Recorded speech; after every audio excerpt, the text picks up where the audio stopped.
Dominus vobiscum. Sequentia Sancti Evangelii secundum Lucam.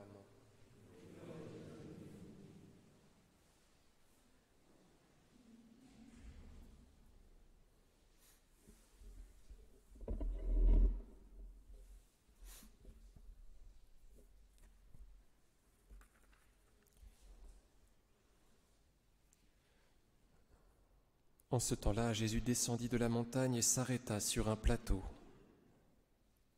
Un grand nombre de ses disciples étaient là, ainsi qu'une foule de gens de toute la Judée, de Jérusalem et du littoral de Tyr et de Sidon. Ils étaient venus pour l'entendre et pour se faire guérir de leur maladie. Ceux que tourmentaient des esprits impurs étaient guéris, et toute la foule cherchait à le toucher parce qu'une force sortait de lui et les guérissait tous.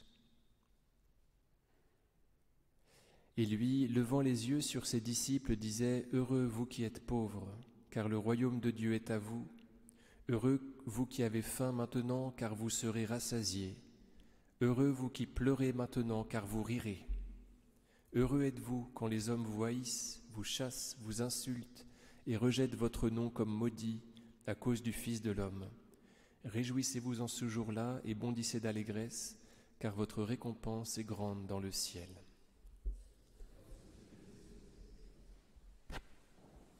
Au nom du Père et du Fils et du Saint-Esprit, ainsi soit-il.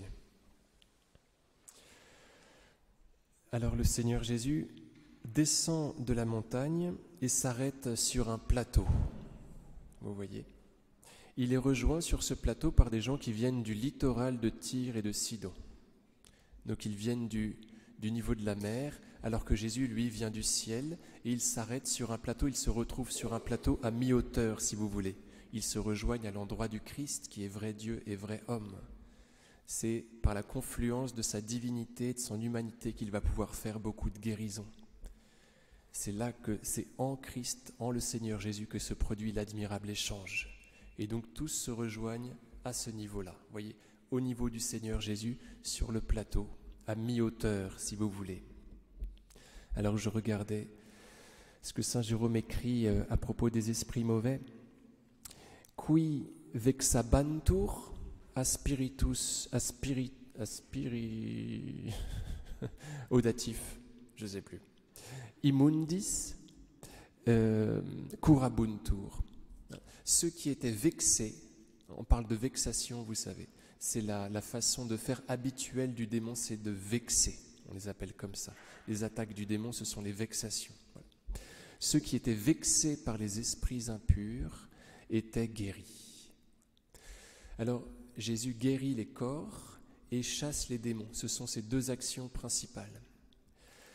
On est vexé par le diable. Le diable vient nous contrarier.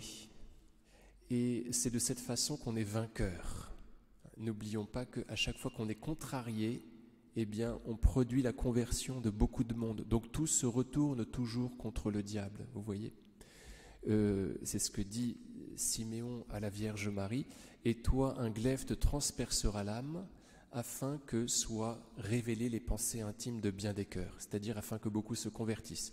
Tu seras contrarié, et ton fils, j'ai oublié de dire cela, et ton fils sera un signe contredit, pour que soient révélées les pensées intimes de bien des cœurs. » Vous voyez, il y a une contrariété qui permet une conversion. C'est toujours comme cela que ça se passe. Le père Marie-Eugène de l'Enfant Jésus disait « L'Esprit Saint m'a toujours contrarié en mieux. » Parce que quand on est contrarié, quand on est bloqué, vous voyez, c'est notre nature qui s'arrête et c'est la grâce qui prend le relais.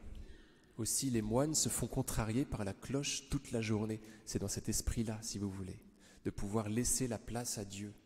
Et donc, quand on est contrarié par la croix, eh bien, le Seigneur vient, prend plus de place en nous. Donc le démon ne sait pas qu'en fait, il se fait avoir. Vous voyez, il nous vexe, il nous bloque, il nous contrarie. Et voilà que le Seigneur va pouvoir prendre toute son ampleur dans notre vie en déjouant les plans du mauvais, en profitant même de son action. Vous voyez, c'est assez surprenant. Mais le Seigneur fait tout tourner, sait faire tout tourner en bien. Ça commence mal et le Seigneur s'arrange pour faire fructifier tout ce qui lui est offert.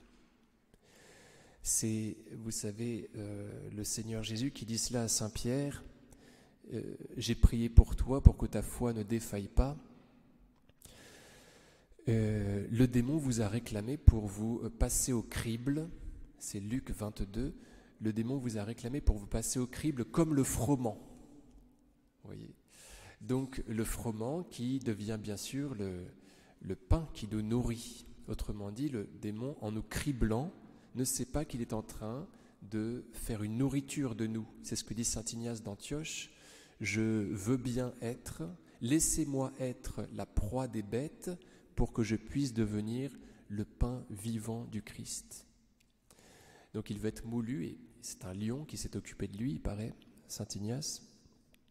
Il est devenu bon pain par son martyre. Donc il faudrait qu'on essaye d'interpréter toutes les vexations comme des possibilités de grâce supplémentaires. Je suis contrarié, vexé, c'est pour que le Seigneur puisse m'investir plus.